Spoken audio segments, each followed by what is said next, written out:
Hello and welcome to Universe Mode. This is Saturday Night Smackdown, meaning we're making progress in the whole, what's the thingy called? You know that, oh wow, I've actually forgotten what it's called. Anyway, let's scrap that and let's focus on tonight's episode of Smackdown.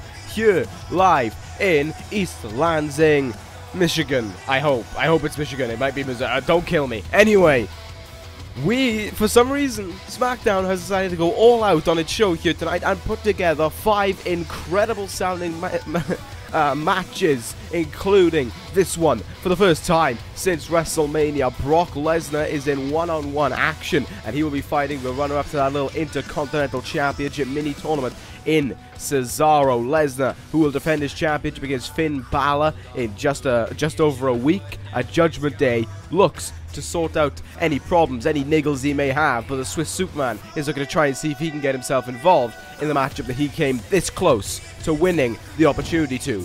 And then, our main event tag team matchup, the team of CM Punk and the number one contender for the WWE Championship, Shinsuke Nakamura, team up to take on the 2017 King of the Ring winner Kenny Omega and the WWE Champion Bobby Fish. A little bit of a rivalries within rivalries taking place in that matchup, and we will get into what is going to happen regarding some of those rivalries that are happening throughout the show. Going to happen at Judgment Day. That point made no sense. That was very stupid of me, but let's kick things off with the Revival against the Ascension. Alright, well, over the last 2 weeks really, the WWE Tag Team Championship division has got a whole lot more thrown all over the place, I think is the correct term for it, because these two men right here, Scott Dawson on your left, Dash Wilder on your right, the Revival successfully defeated the WWE Tag Team Champions last week of Roman Reigns and Mark Henry. This was unprecedented on many accounts. I think I didn't even see it coming, but the Revival got the win. However, there is also the problem now with the Revival getting the win. They have become number one contenders, but the Ascension were written in as number one contenders beforehand. So with this being needed to be settled, the Revival and the Ascension will go at it here in what I'm assuming is a number one contenders match to find out who will face the Dangerous Alliance for the WWE Tag Team titles at Judgment Day. Either one of these teams could really walk out with the win here. With the Revival's momentum having just defeated the WWE Tag Team Champions, that's got to have a part to play in it. But the Ascension are always dominant. They are always on top of their game. They are always ready to, I missed my timing, but they're always ready to rise over their opponents and pick up a win with ease. The Ascension heading towards the ring, looking to make sure they are going to start their run on SmackDown how they left their run on ECW, as a dominant tag team that could not be overthrown by any stretch of the imagination. Two-time ECW Tag Team Champions are the Ascension. One of the biggest stories really of 2016 in a way was the rise of the Ascension when you think about it. How at the start of the year they were not really anything. You just kind of looked at them and were just like, oh, it's the Ascension. And by the end of the year, you feared the names of Connor and Victor. You feared the fall of man. And that reign has carried over onto SmackDown. That is what makes this so extraordinary, I think. That is what makes this brand so out there. It just, something about SmackDown just makes you want to keep coming back to it. I think it's just the talent. You know, you look at Raw and you realize Raw is a complete war zone, really. Everyone hates everyone and is kind of got poor management. Our brand is obviously the best, but, you know, it still has its flaws. Maybe our undercard could be a little bit better and that kind of stuff, but somehow from top to bottom, SmackDown is able to put on a match card that you don't want to skip through. You know, you don't want to walk out of the room and miss a match, because with some of the matches that we got on tap here tonight, in fact the 2 matches I didn't announce here tonight already sound incredible, and I can't wait to see them in action. But as this tag team matchup gets underway, I will quickly talk to the matches that I didn't get to announce. After this, we're going to be seeing the woman who could have become number one contender for the WWE Women's Championship last week, that woman being Bayley. She'll go one-on-one with Winter. Winter getting ready to fight Sasha Banks in just over a week's time for that Women's Championship. He wins his first defense of that title in over 2 years. Be interesting to see if Winter can do anything there, if she can get a win. We'll find out on the... well, we'll find out later on, actually. Then, we've got a match on paper. Once more, another match on paper that looks absolutely out of this world. Looks incredible. That being the match of Kevin Owens versus the #1 contender for the Intercontinental Championship, Finn Bálor. That is a huge matchup. A 2-time world champion facing a 4-time WWE champion. Wow, that is a match that just already sounds incredible. That is a match in my mind that could main event a pay-per-view. And here we are, watching it halfway through a Smackdown card later on tonight. Amazing to think that, but right now we focus back to this matchup and the Ascension. Right now we're doing a good job of stopping Dash Wilder from trying to get any momentum going here. However, Russian leg sweep following the tag into Victor. Choking. Trying to choke the one half of the Ascension here. You got to think the Dangerous Alliance now are getting a little bit worried. If the Ascension win, you know, they have to be considered, I suppose, as #1 contenders. But what about the Revival? They've already beaten the Tag Team Champions. They kind of have a will written in as to why they should be there challenging for these tag team titles. So it kind of makes this whole division a little bit more confusing, and it really brings into question what the SmackDown committee will look to do to sort out this tag team scenario that they've got going on. Kind of a feeling out process going on for a moment there between Wilder and Connor as both men try and find each other's strengths and weaknesses. Wilder got to realize that he's up against the taller, really, the strongest man in the matchup as well in that aspect. The muscle mass, the brute force, really, of the Ascension. He's got to try and utilize that to his advantage. Look at the strength here of Connor just slamming Dash Wilder down to the ground as if he was made of nothing there. It's kind of the Ascension's run on ECW, really, as tag team champions. They just walked through teams and just treated them like they were nothing. Time and time again. Back suplex here. There's the quickness of Connor that sometimes gets overlooked, how he's able to possess that within him. You'd usually expect Victor to be able to pull someone off like that, but that is not the case. Into the turnbuckle here goes Dash Wilder. Tag made now. What will the Ascension look to do? Twisting the arm around and launching Wilder into the turnbuckle. Nasty landing there for one half of the Revival. And what an uppercut in the corner there to follow suit. Victor going straight to the cover here. I believe this is the first one of the match, hoping it's an early win.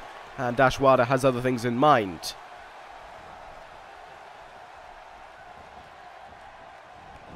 In the turnbuckle we go now. Can Wilder make a tag into Scott Dawson? Indeed he can. Here we go. This is one of the moves that they relied upon quite a lot last week against Reigns and Henry. The assisted pile driver down on a Victor's skull there, spiking Victor on the top of his head. I can only imagine what kind of confusion, though, this may cause should the Ascension win, because, you know, it just kind of, everything just is destined to, I don't know how to put it. It's like the Ascension deserve the opportunity, but so do the Revival. And I don't want there to just be one team challenging for those tag team titles. So the SmackDown committee have really got to try and sort something out about that in that aspect, and try and make sure that they can please all parties really involved. Having blown to the back there, and you could see Dash Wilder try and get involved. Victor was having none of it. Dawson, though, utilised the advantage, sending Victor to the corner now, kicking the gut. And look at that. That is the motto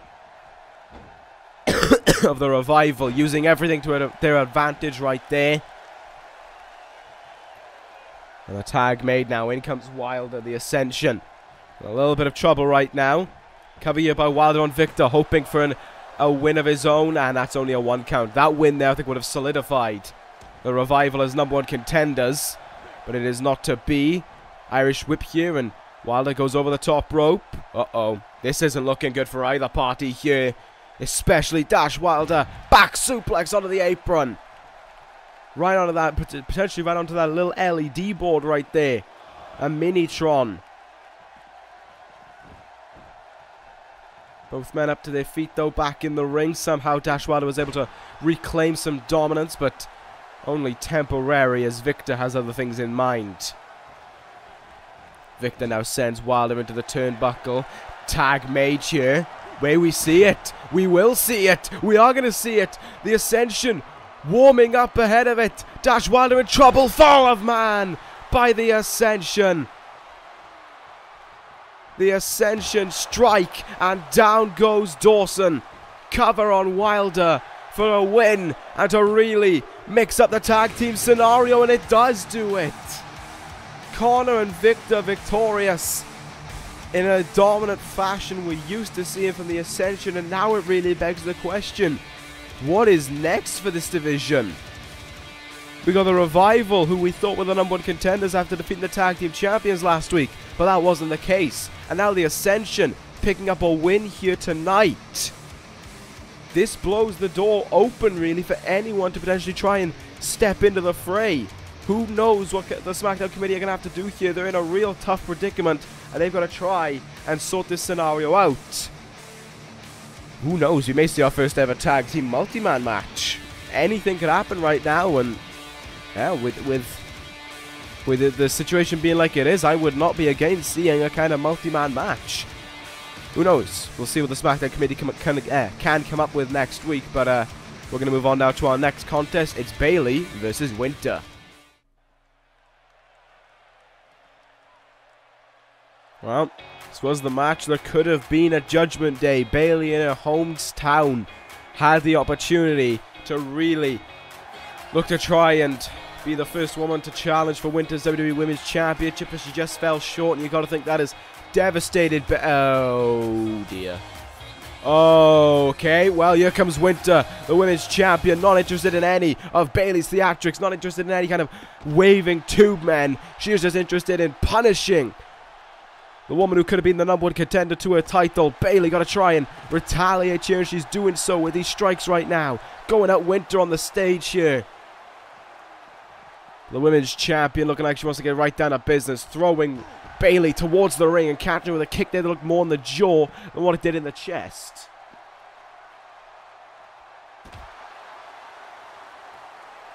Winter now in total control of Bayley, just pounding away on her. And this matchup hasn't even got started, of course. This has still, the bell still hasn't rung yet. Neither woman has entered the ring, and it's almost as if Winter's going to look to use Bayley as like a stepping stone, as a statement really for Sasha Banks, who you got to assume is watching backstage ahead of this matchup. Well, during this matchup and ahead of her matchup at Judgment Day. What will Winter look to do here to Bayley? Dropkick her right in the face. That should be a thing for Raw women. Maybe Winter just despises all of the female talent on the Raw roster. I don't know how she operates. No one really knows how Winter operates, to be fair. But Bayley going to look to try and fight back here. Drop toe hold here to the Women's Champion. Who knows, a win here for Bayley could still make the matchup a triple threat. That's the thing, if even Cesaro is able to get the win here tonight, they could still make the match a triple threat by all accounts. Despite them losing that #1 contenders match last week, a win over the champion is huge, no matter who you are. Bayley with a nice splash there and a cover on Winter, hoping it's enough to secure a huge win. Only a 1 count. Winter, of course, since returning at the Royal Rumble, has not lost a match yet, to my knowledge. She has defeated the largest woman in this division in Nia Jax, and she's proven herself to be the most dominant woman in this division.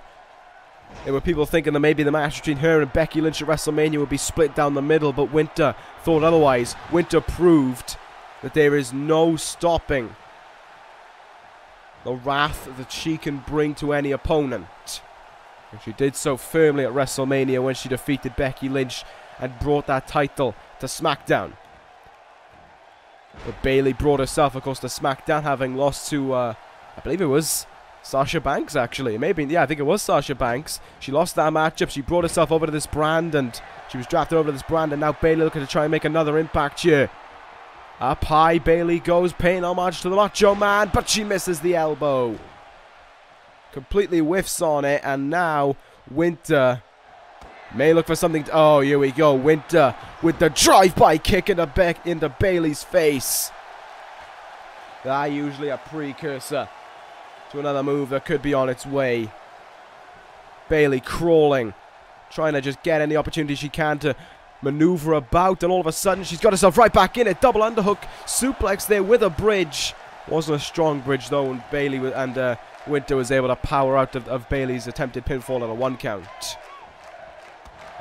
Elbowed her right in the face there. Nicely done by Bayley.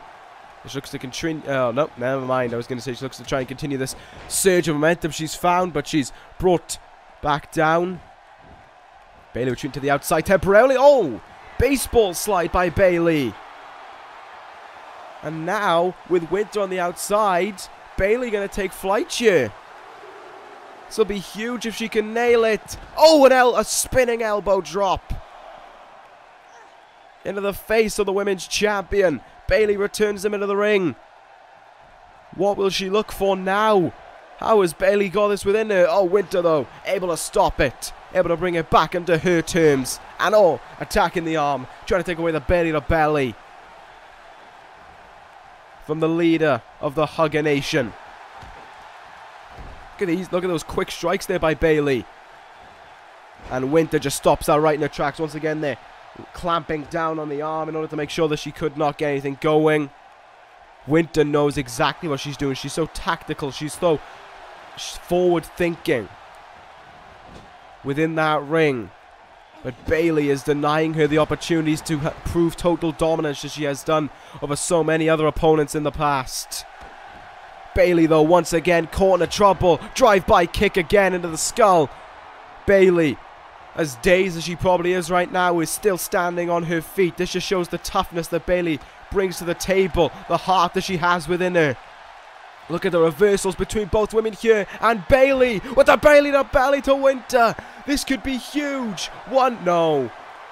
Winter a little bit taller than other women on the brand, and other women in this division, and able to utilize that to her advantage and get to the ropes there.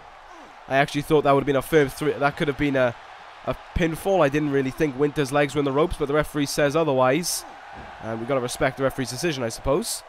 Bayley hopping right back up to her feet. Moves out of the way here. And now, Bayley looking to go to town. Looking to launch some kind of continuous string of moves here onto the women's champion. Bayley. Oh, flying elbow in the corner to finish up. Winter's wobbly, and Bayley knows it. There's I don't really know what to call it. It's like some kind of exploder suplex.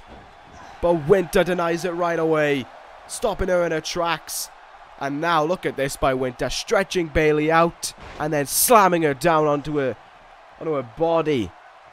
Imagine the pain that must cause. Cover here on Bayley, hoping it's enough for a win. And it is. Well, I don't know what happened there. I don't know if it really did hurt Bayley that much, but apparently it was enough. Winter victorious here over Bayley, and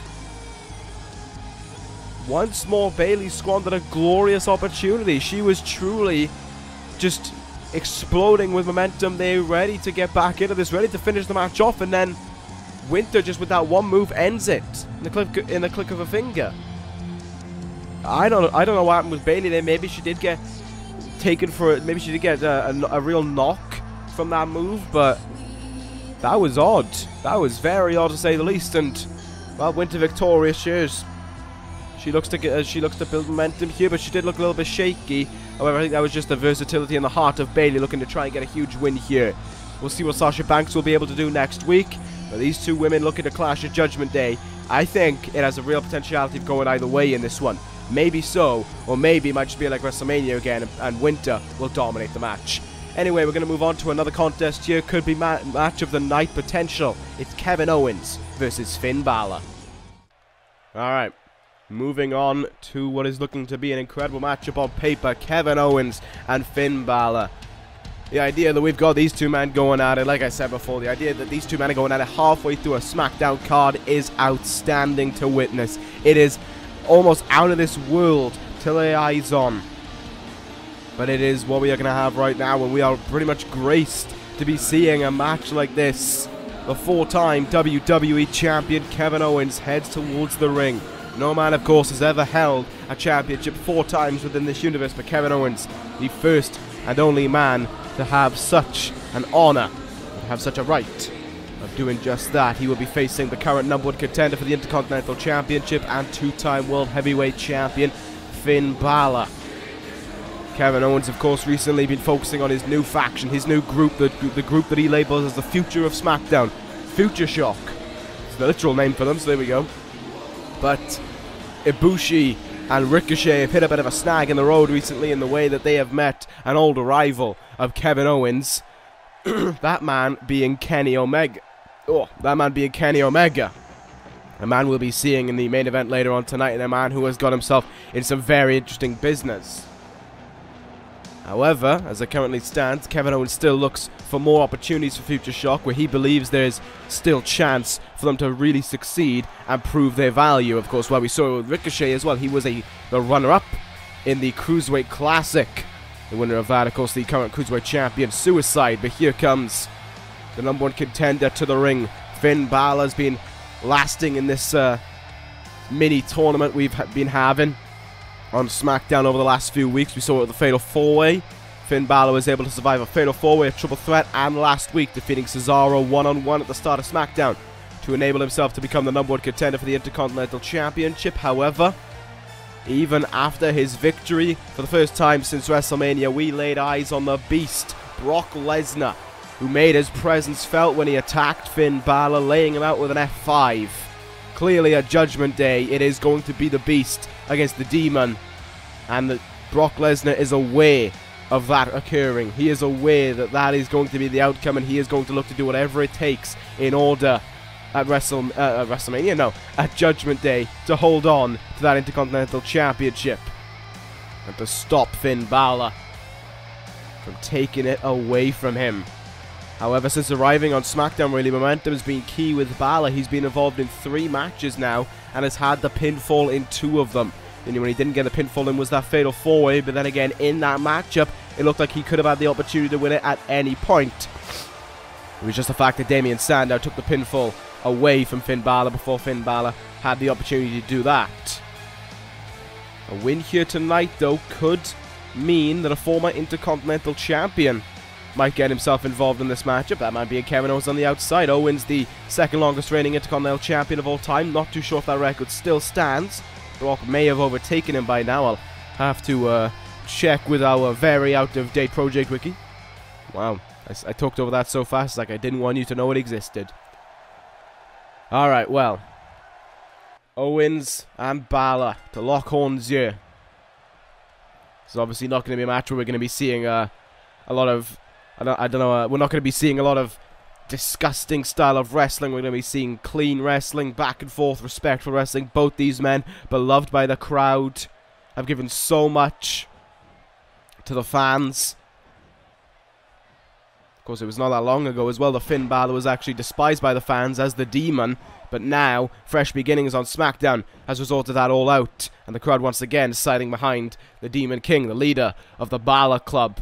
Nice bit of chain wrestling to start things off here. And Finn Bálor make sure he gets the last say in that one by decking Kevin Owens there with that knee right in the head. Going to work with some clubbing blows on the back.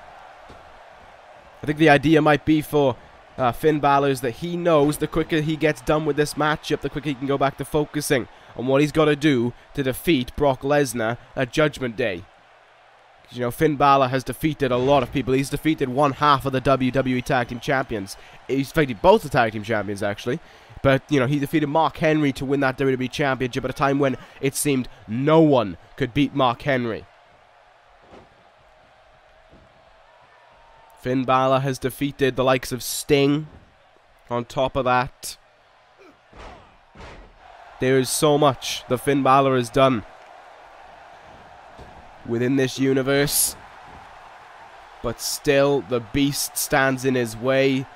Doesn't matter how much you've accomplished outside of facing Brock Lesnar, it's what you can do when you take on Brock Lesnar. Because Sami Zayn, you know, he's one of the most beloved superstars, former WWE and ECW television champion. Seemed as if he had it all ready to go for him. You know, he could have defeated the Beast, but it was not the case. Brock Lesnar had what it took and pummeled Sami Zayn, really, and I think that's why we've only seen Zayn once since then. I think that WrestleMania match still took us a lot out of Sami Zayn. right now we focus back on this matchup, and a bit of back and forth going on here between both Bálor and Owens. Nice back suplex reversal there by Kevin Owens. Certainly a man with a lot of experience now on the Smackdown brand. Came over from Raw about a year and a half ago now, really, and has certainly left a major impact. Certainly one of the big name players still on this brand, despite his fall, really, from a year ago. Of course, a year ago, Kevin Owens was the WWE champion in the middle of his record-breaking 4th reign, but now he's still a huge name. That's the thing we've got to recognize. Kevin Owens is still a huge name. He's still got all the credentials to him. The fact of the matter is, it seems as if Kevin Owens is now focusing on bringing the future forward rather than just focusing on himself, which is got him a bit of a selfless act, really, of Kevin Owens, and one you've got to respect as well. He knows what the SmackDown crowd want. He knows that this universe is all about changing up all about changing up the times and moving on, and Kevin Owens is acceptful of that. But he still likes to get involved in the ring, and he's certainly doing that right now with Finn Bálor. Cannonball sent on in the turnbuckle to the leader of the Bálor Club. Bálor with a nice reversal, though, right after, refusing to stay down. Could have been in a bit of trouble if that was the case.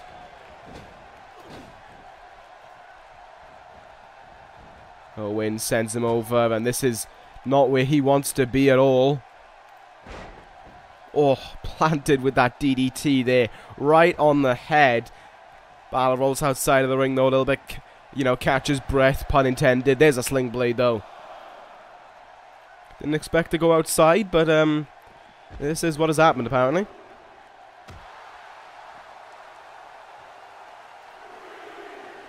Still going out on the outside here. Kevin Owens falls down just before he hits that barricade. His side or his arm may have collided with it, though, but that's not really that too bad when you think about it. That padding can soften a bit of the landing. Count still going here. Finn Bálor calling Kevin Owens up to his feet. Going to take flight. Drop kick there to get back in the ring there. Bálor into the cover here, hoping it's enough to get the win over Owens, and not to be. Owens kicks out. I think Finn Bálor's got to keep his eyes and his wits about him right now, because you never know where the beast Brock Lesnar is hiding. You never know where he could be. We certainly found that out last week. We didn't expect Brock Lesnar to be around. We didn't really expect him to show up. But there he was. He got himself intervened in following the matchup between the two men. And all the rest is history, I suppose is what you would say. But Finn Bálor probably doesn't want that to happen for a second week in a row. But that's why he might be looking to get this match over and done with right now. Coup de grace to Kevin Owens. Will that be enough to secure a victory for Bálor? Will that be enough to give him some more momentum heading into Judgment Day? No, it won't. Owens forces the shoulder up at 2. The resiliency there of Kevin Owens, almost to be expected.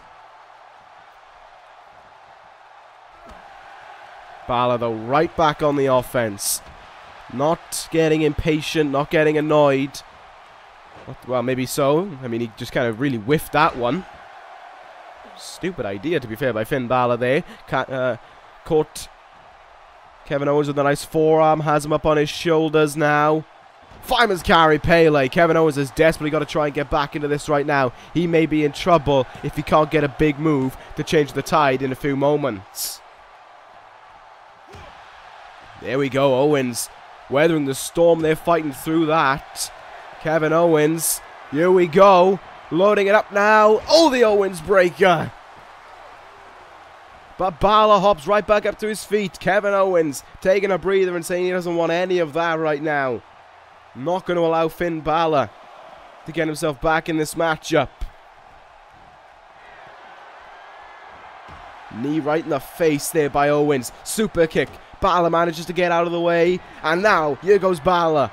Double forearms in the face, and a sling blade to follow suit.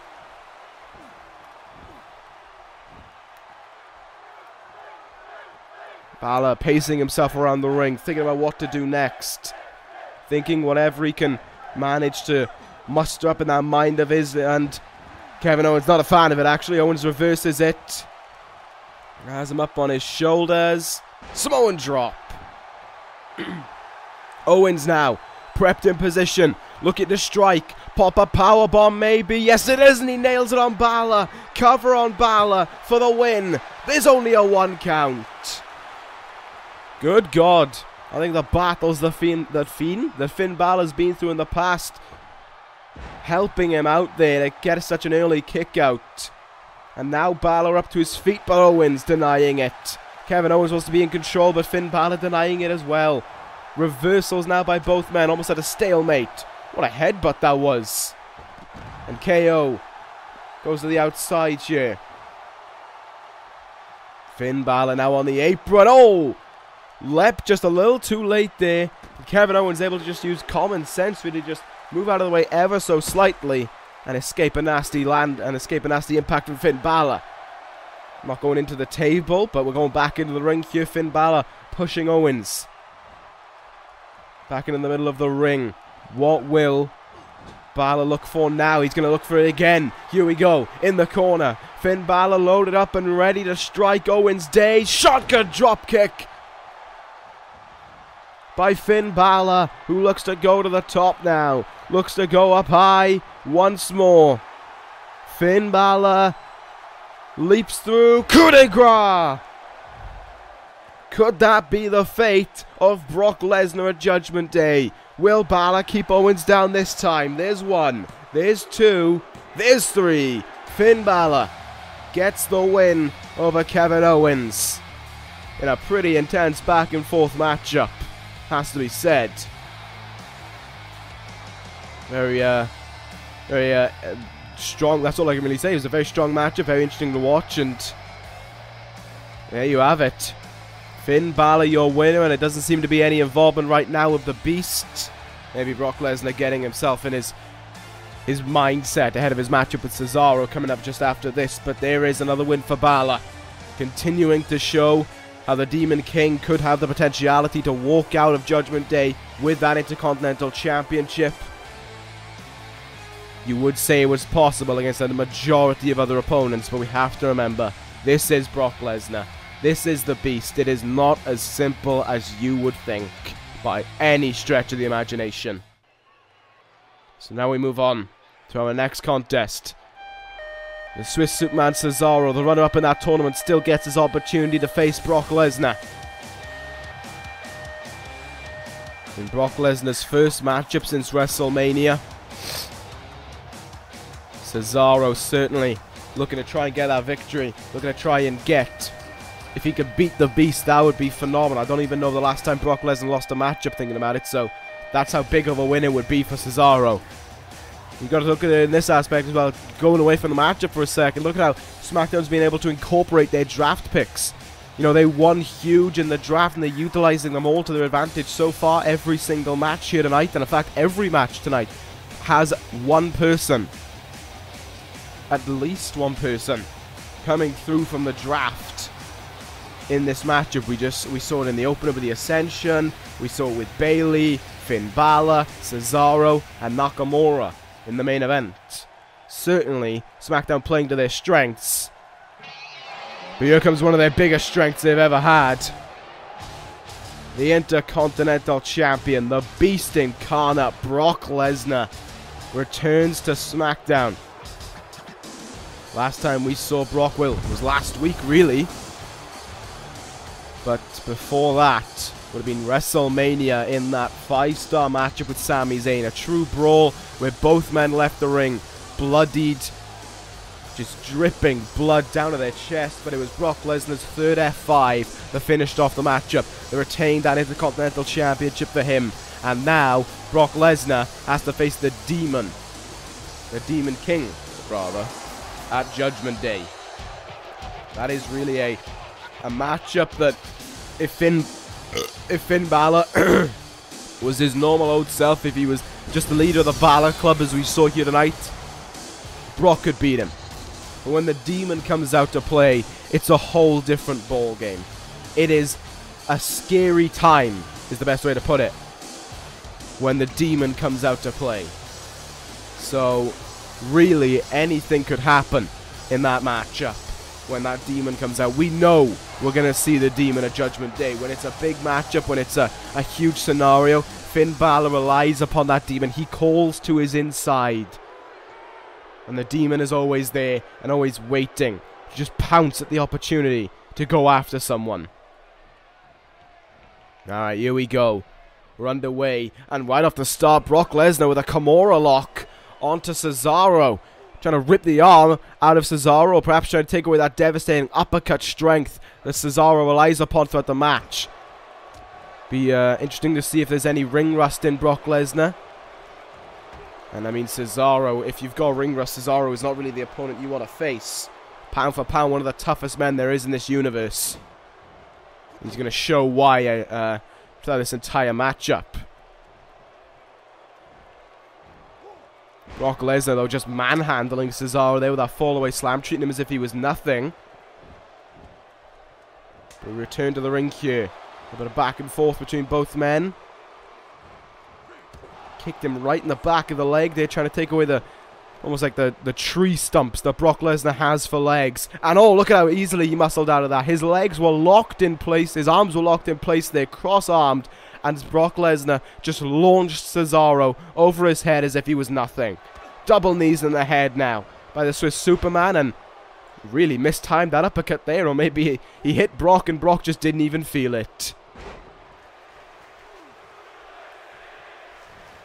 You can somewhat hear a Suplex City chant starting to break out within this crowd. Certainly know who's on the side of Brock Lesnar. Oh, there's an uppercut in the corner, but look at that, Brock doesn't fall. He doesn't, his head bounced back a little bit. Here we go, get counting. There's the first suplex. Brock Lesnar wasting little time there before taking Cesaro on a little trip on the path to Suplex City. And now just brimming with confidence in the corner there. But Cesaro's up to his feet here, and there's an uppercut that decks Brock. Shows the strength that Cesaro possesses when he can deck even the Beast with that uppercut. Cravat suplex now, launching Brock Lesnar over his head. Could it be the turning point of the matchup? Could it be where Cesaro is the one able to hold down Brock Lesnar for a little bit? Punching away, kind of playing to Brock's strength though. When you get into a fist fight with Brock Lesnar, I cannot think of anyone really who would be able to hold their own with Brock in a fist fighting matchup, aside from maybe Shinsuke Nakamura. But even then, Nakamura does not really rely upon his fists. He more so relies upon his knees and his kicks. When it comes to just punching one another, I don't think there'd be anyone who can deal with Brock. So Cesaro might not be thinking smart with that one, but it's a German suplex to Brock Lesnar. Cesaro suggesting he'll take his own trip to Suplex City. And now, this time, the double arm powerbomb connects onto onto Brock Lesnar. Cesaro jumps into the cover here, hoping for a quick pin. Just about scrambles a 2 count, and the Beast is back to sitting right up. From behind now, back suplexed in with ease, and you can see Cesaro's body kind of jolt as he got back up there. Wasn't ready for that kind of impact. Certainly, you know, when you take a back suplex off of anyone else, it does have that pain to it, but when Brock Lesnar delivers it, you feel as if the ring is just going to shatter underneath you. I think that is just what continues to make Brock so dangerous. Good work there by Cesaro to get out of that move. But it's Brock who just simply rolls out of the ring with ease.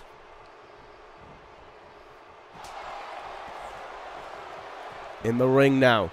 Cesaro, suplex, floats over. Cover here, but he hasn't hooked the legs. That should make it easy for Brock to kick out, and it does so. A 1 count is all that can be managed there against the Beast. But Cesaro refusing to give up here. Oh, look at how easy Brock just batted away that hand. Welcome to Suplex City again. There's a second one. Neither man, well, I mean, no, actually, I was about to say neither man has truly had a lot of momentum, but it's kind of been Brock has the slow kind of control that he likes to work for. Cesaro then comes back in a fast barrage of maneuvers, and then Cesaro is right back in it. There's the uppercut, and this time Brock goes down in the turnbuckle. Cesaro going to take a risk and go up high here.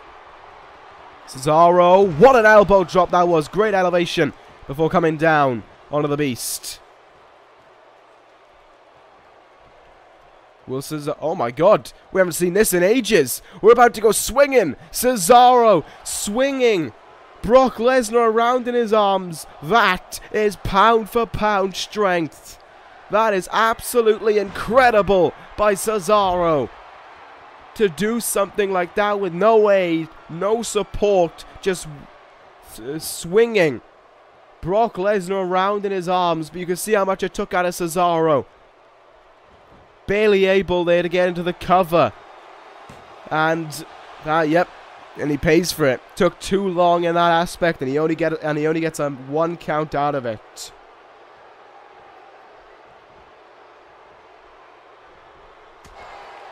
But Cesaro refusing to give in right now. Still fighting back against the Beast. A little bit dazed. One little slip up and Brock Lesnar capitalizes. Lesnar. F5 to Cesaro. The Cesaro swing almost unaffecting Brock. And it's Brock Lesnar who walks on to victory here tonight. And will the same be said for Judgment Day? Brock Lesnar, your winner. He does so in a fairly commanding fashion, but here's Bálor. Here's Bálor again. Looking to get revenge for last week. Finn Bálor getting a 1-up perhaps on Brock Lesnar.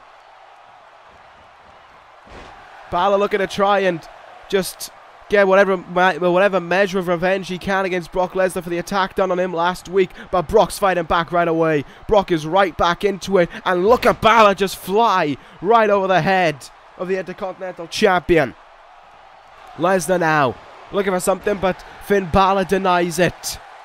What will Bálor look for here? He's got to try and deck Brock as quickly as possible. He's got to try and keep this man down so Brock can't get back up to his feet, so Brock can't find that second wind. Bálor now up high. Here we go. Is this a prelude to Judgment Day?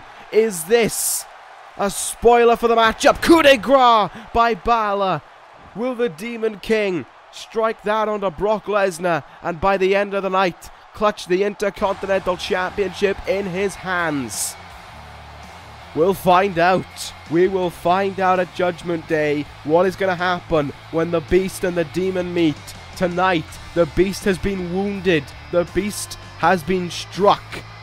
It is all down to the Demon at Judgment Day. Can he deliver the final blow? Can he slay the Beast? We'll find out, certainly, about that match on the night. But talked earlier in the night about how interesting occurrences going on over the last 2 weeks between CM Punk and Kenny Omega. We saw after the number 1 contenders matchup between Punk and Nakamura, Kenny Omega blindsiding CM Punk and laying him out in the ring with the one-winged angel. Then last week, following his matchup against Ricochet, CM Punk forced the Anaconda Vice onto Kenny Omega and forced him to submit in the ring. The Smackdown committee have realized what is going on between these two. They don't know why there is such a problem going on between the two men, but it is the case, and now it has been signed at Judgment Day. CM Punk will face Kenny Omega one-on-one. What I'm sure to be is a grudge match between one of the biggest figures we've ever had within the universe. 3-time World Heavyweight Champion, former WWE Champion as well, in CM Punk. And you could say the hottest prospect in this universe. Well, some would call the future of this universe, the King of the Ring, Kenny Omega. It's only going to be a case of the past meeting the present, or the future even.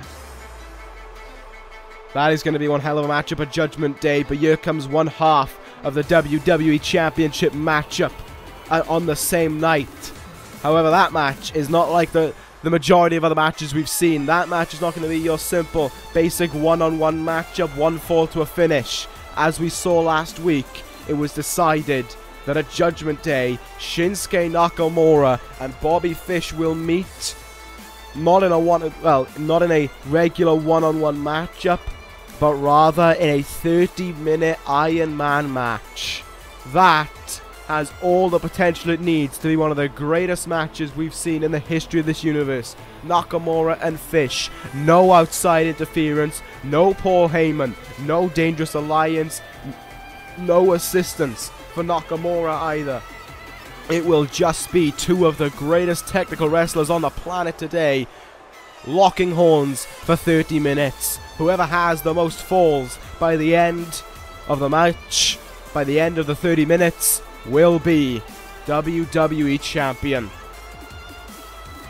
Nakamura certainly seems in the zone. And we've seen Nakamura being able to go to the edge before being able to last that long in a matchup. This is a man who defeated Sting and Finn Bálor in the same night. And it wasn't as if he defeated Sting at the start of the night and Bálor at the end. He had his match with Sting, beat him, waited for the World Heavyweight Championship matchup to occur right after his match, cashed in and beat Bálor. And beat Bálor when he was at his strongest as well.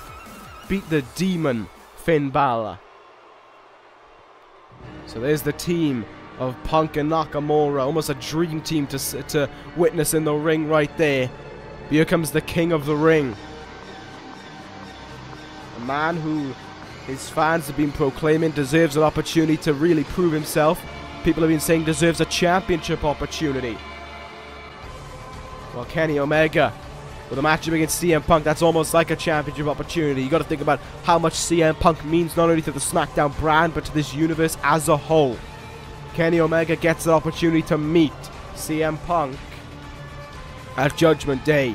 Can Omega put his money where his mouth is? Can he put his actions where they count? Blindsiding CM Punk 2 weeks ago, that's all fair. That's all fair and good. But it's all about who's able to deliver the final blow on the night. And at Judgment Day, we will be able to see who is more capable of delivering that final blow. Problem is for CM Punk, he's got to keep his wits about him, just like I said about Finn Bálor with Brock Lesnar. Punk's got to keep his wits about him because you never know when Omega's goons will come out into the situation. You never know when the Young Bucks could pounce and attack CM Punk and really put that match into jeopardy. But nevertheless, here comes the WWE Champion. Here comes a man who's trying to prove that it is not time for Bobby Fish to fade away and die. It is not time for Fish's reign to come to an end. I have said it before, and I will say it again. Bobby Fish, the greatest technical wrestler alive today. He does not hold that WWE Championship for nearly a year, now sitting closer and closer to 10 months. He has not held that through pure luck. He has held that through being the level of just greatness that he is. We have seen so many step up to the plate and so many fail. Jake Roberts, Kevin Owens, Sami Zayn last week, Kyle O'Reilly, Randy Orton, even the beast Brock Lesnar. Those men have failed before, and Bobby Fish is looking destined to add Shinsuke Nakamura to that list at Judgment Day. And look at the hunger within Kenny Omega as himself and Punk started off here. A little bit of a sneak peek towards Judgment Day. You saw the complete anger almost within Kenny Omega as he latched right away onto Punk, and Punk now trying to wear him down with a submission here. Got him locked in an STF. They had kind of a camel clutch locked in, but Omega out of it. King of the Ring here. Certainly if it comes to endurance as well, Omega's going to know a thing or two about that, having to wrestle 3 matches in one night. Punk there missing a moonsault, a little bit uncharacteristic of him to go for such a moonsault, and Omega deciding he wants to take a little bit of a breather on the outside, and the referee having to resort to holding back CM Punk for a moment there, and Omega trying to get something going here in the ring, but Punk having him nearly at all corners there. Matching everything Omega was attempting to hit. What a scoop slam there. And holy shit, Bobby Fish, almost not caring about his tag team partner either, just ran in there and decked both of them.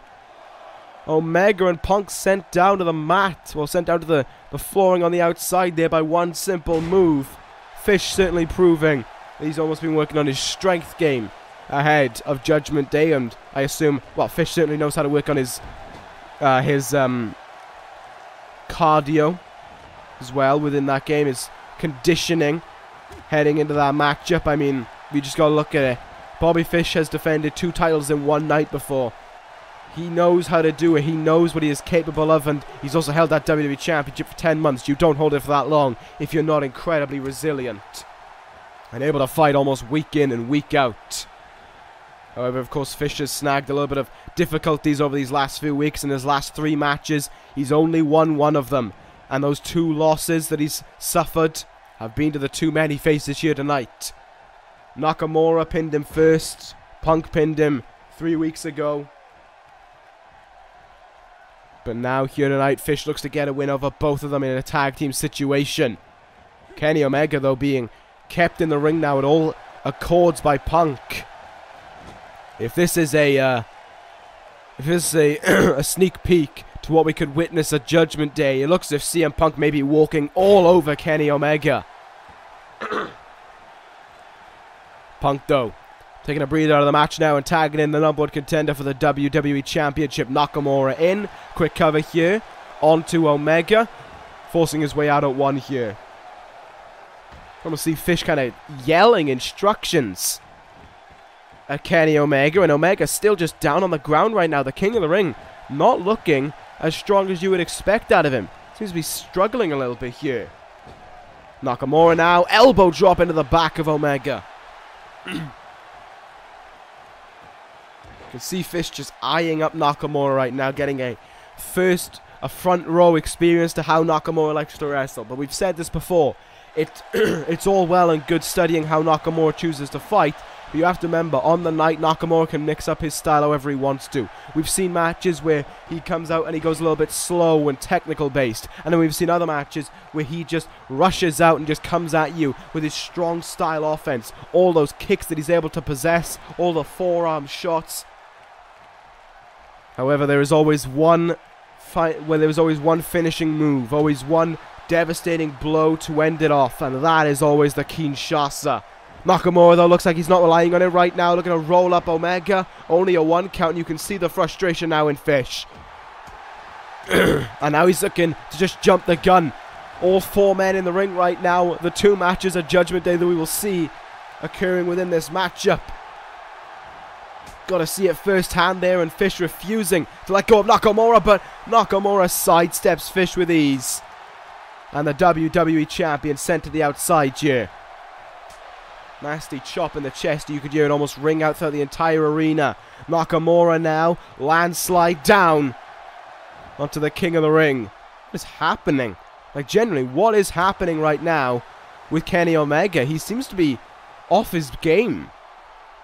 He seems to be way off balance, and Fish having to resort to pinning Nakamura back for a moment in order to bide Omega some time. Stare down there between the 2 men, but Nakamura keeping his mindset there, realizing that he's got to go to work right now on Omega, not on Fish. Once more, though, Nakamura able to reverse, sending Omega into the turnbuckle, and you can see Fish trying to save his tag team partner, but it's just not working. And Omega rolls out of the ring and sends Fish back down to the apron. Punk tagged back in, and finally, Omega able to tag out into Fish. The fresh man, Bobby Fish, now entering the matchup and going to work on the 3-time WWE Champion. You can see the effect it's had on Omega on the outside. He's clinging onto that apron.